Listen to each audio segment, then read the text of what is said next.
Professor Ranade. How are you today? Hi Alpana, I'm good. I'm great because I've met you today, so I'm really happy. Okay, so we were talking about your exciting project with yeah. The natural dyes. natural dyes. Yeah, so I've been working with natural dyes for a bit and experimenting with natural dyes and doing some stitching and embroidery alongside on top of that. Basically to anchor the image. Hang on one second. I'm going to show a sample of it. Sure. So Sure. that Yes. we can actually see what your beautiful work looks like. So this is one. Yes. And you want to quickly explain? Yeah, so it's a little bit of a process, and you can see the raw work here. In fact, so this is cloth. It starts like this. So you dye the cloth with whatever natural material. So this is a yellow madder, and so it's treated in many ways, and so is this one. And it's not yet stitched, so I've started the painting on this one. And this is a process called kalamkari, which is a very, very difficult process. It's a long process. You have to keep washing, painting on top, all of that. Doing that, and then I found that these colors, because they are natural, they do tend to fade, or they tend to kind of disappear. Sometimes they become a little fuzzy also. So basically what I would do is, and those the patches that they make are really beautiful, but you need to anchor them. And so that's why I started doing the stitching. So, and this is called kantha. So it's just a simple stitch, which is a running stitch, but it can contour things, it can give you silhouettes, it can give you texture, it can give you pattern. With the one, it's like a little fractal actually, and that fractal can become something large. And so this is what I'm doing, and all the threads are also naturally dyed threads. And some of these threads are from some organic material or the other. This is from airy silk, and so everything is kind of handmade in some sense, handmade and natural. And all of them have stories. Each of them has titles and stories, and they're all connected by some theme. And I started doing a lot of tie-dye work, which is also like this, which again I need to start anchoring with stitching. So when you actually dye this cloth, Yeah.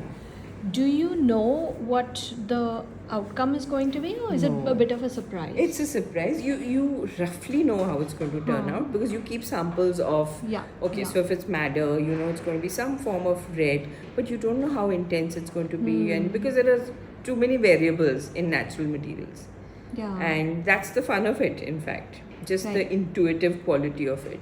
And once even the tie-dye, you don't know what pattern you're going to get.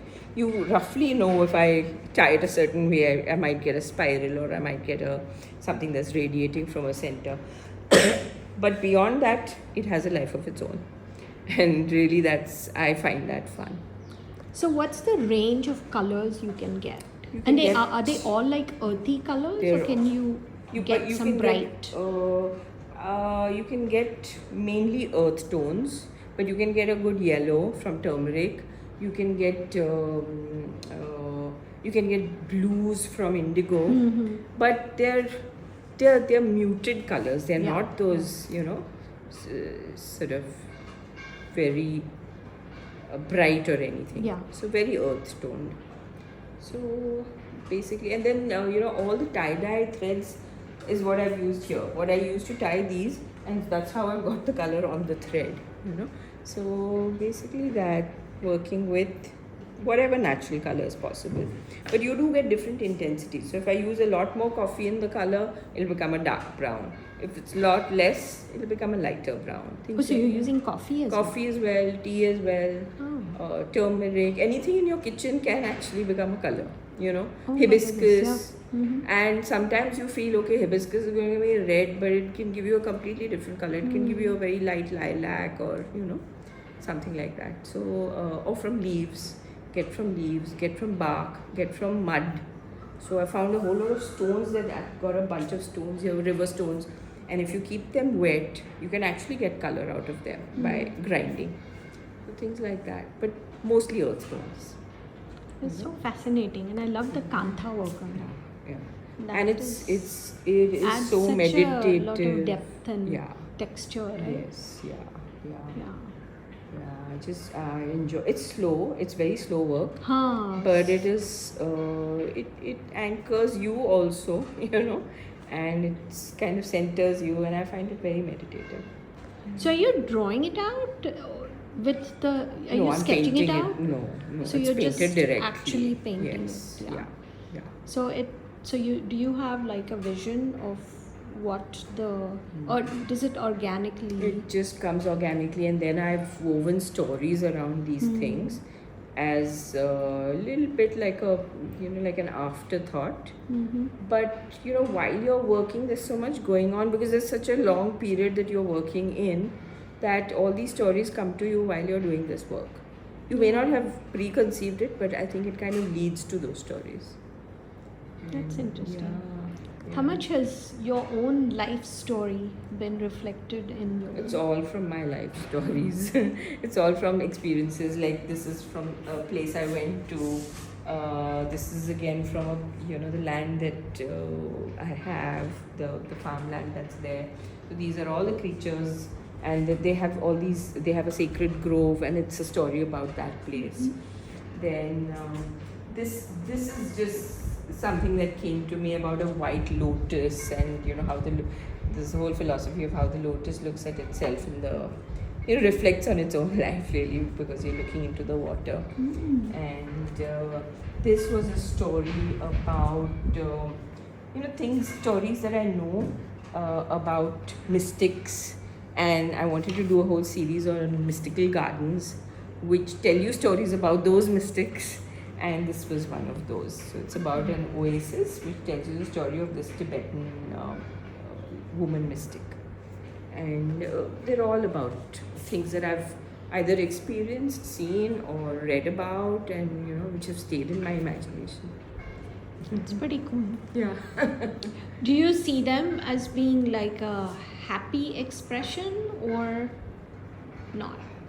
Well, I think Or do they have a certain voice? they have a voice, because I think our experiences are so sort of rounded. It's not always one emotion.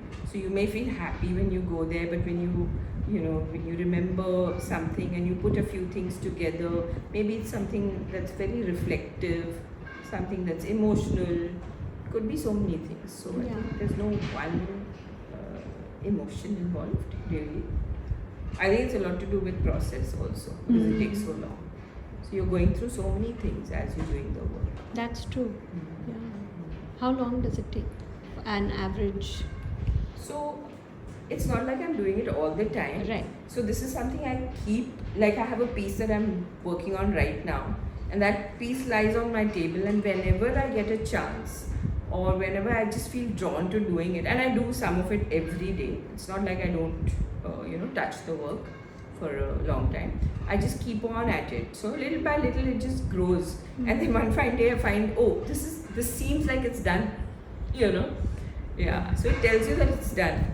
You're not like, you haven't decided, okay, when I finish this. There's no calculation basically. So are these done? These are done. These are done. These Yeah, are- that's what these I are done. Yeah. These are done, and I've written stories around them. Oh wow. Well, thanks for sharing. Thank you.